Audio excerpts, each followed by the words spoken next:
Hello' guys, কি খবৰ আপোনালোকৰ? হোপ চবৰে ভালে আছে, আশা ৰাখিছোঁ। আৰু এইফালে আজি মই বনাই আছোঁ পনীৰ ৰেচিপি, যিহেতু পনীৰ ফ্ৰাই কৰি আছোঁ। আৰু লগৰ এজনী যিহেতু ভাত বনালে, চ' মই বনাব নালাগে। আৰু যিহেতু বজাৰ গৈছোঁ, বজাৰৰ পৰা আনিলোঁ গোমধান। আৰু এইফালে দেখিছে পানী, যিহেতু আমি আনি পিনে খাবলগীয়া হয় ফিল্টাৰ পানী। আৰু এইফালে বিলাহী, পিঁয়াজ আৰু পনীৰ যিহেতু থাল এখনত লৈ থৈছোঁ। এইফালে জলকীয়া, আদা, নহৰু খুন্দি ৰাখিছোঁ। এতিয়া আমি যিহেতু দুজনী মানুহ, চ' দুজনীৰ কাৰণেই বনাওঁ। কেনেকুৱা কি হয় নাজানো, বনাওঁ আৰু খাম। আৰু যিহেতু মেছত চব্জি আছিলে, মেছৰ চব্জি আছে, লগতে চাওঁ পনীৰো আনিছিলোঁ দোকানৰ পৰা। চ' আজি পনীৰটো বনাই খাওঁ বুলি ক'লোঁ। আৰু এতিয়া দেখিছে এইফালে মোৰ পনীৰ ফ্ৰাই কৰা হৈ গ'ল। পনীৰ ফ্ৰাই কৰা হ'ল যিহেতু এতিয়া মই পিঁয়াজটো দিম কেৰাহীত। এইফালে দেখিছে তেলত অলৰেডি ফ্ৰাই কৰিব দিছে। এতিয়া পিঁয়াজটো যিহেতু হেতাত উঠা নাই, চ' হাততেই লৈ এইফালে দেখিছে নহৰু আদা যিহেতু দি দিলোঁ মই।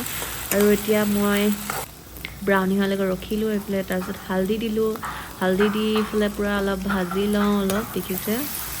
পিছে আপোনালোকে কেনেকুৱা বনায় কমেণ্ট কৰি জনাব দেই, মোক পাহৰি নাযাব। আৰু এইফালে এতিয়া নিমখ দিম, দেখিছে নিমখ দিছোঁ। মইতো ইমান মানে ঘৰত থাকিলে মানে বস্তু নাই ন বনোৱা, সেইটো কাৰণে এনেকৈ চিম্পলকৈ বনোৱা হৈছে। এতিয়া খাই বা কেনেকুৱা হয় কি নাজানো। এতিয়া চাওক, এয়া দেখিছে এতিয়া পূৰা ভাজা পিঁয়াজটো ব্ৰাউনি হৈ গ'ল। ব্ৰাউনি হোৱাৰ পিছত এতিয়া মই বিলাহী দি দিলোঁ।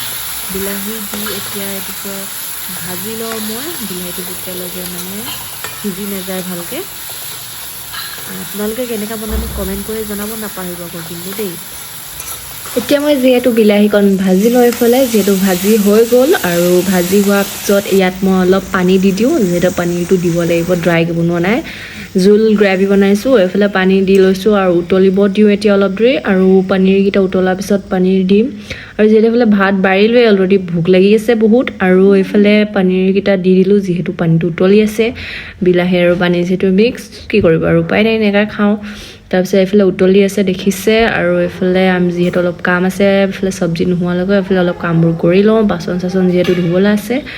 এইফালে কামবোৰ কৰি লৈ আজৰি হওঁ। আৰু তাৰপিছত ভাত চাতটো খাব লাগিবই, যিহেতু তামাম ভোক লাগি আছে গাইজ।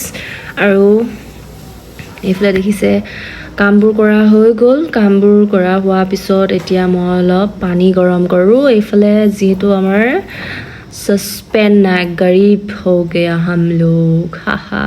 এইফালে যিহেতু দেখিছে কেৰাহীত যিহেতু পানী গৰম কৰোঁৱেই। আৰু এইফালে বাচন আছে, মানে ক'ৰবাত গ'লে কেতিয়াবা বস্তুবোৰ লৈ যাবলৈ দিগদাৰ হয়, চ' একো বস্তু চস্তু এনেকৈ লোৱা নাই। আৰু এইফালে দেখিছে এতিয়া পানীটো গৰম কৰি লওঁ। আৰু এইফালে চব্জি হৈ গ'ল, কেনেকুৱা লাগিছে কমেণ্টত জনাব। এইফালে আমি এতিয়া ভাত খাবলৈ লওঁ। ইয়াত তলত বহি দেখিছে, মইতো খাই চালোঁৱেই প্ৰথমত বনাই মেলি।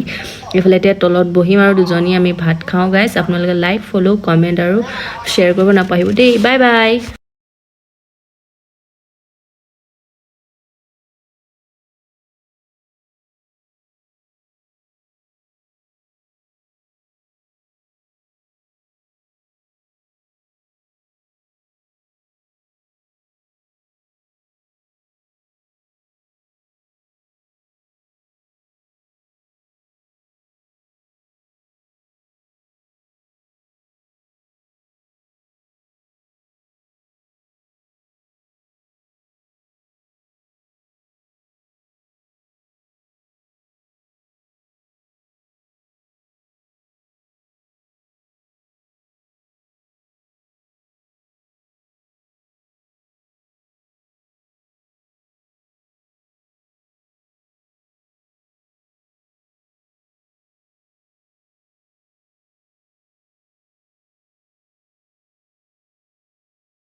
এতিয়া এতিয়া আমি ভাতটো যিহেতু তলতে খাওঁ। আৰু ভিডিঅ'টো যদি আপোনালোকে ভাল পালে লাইক, শ্বেয়াৰ আৰু লগতে ফ'ল' কৰি দিবগৈ গাইজ। বাই।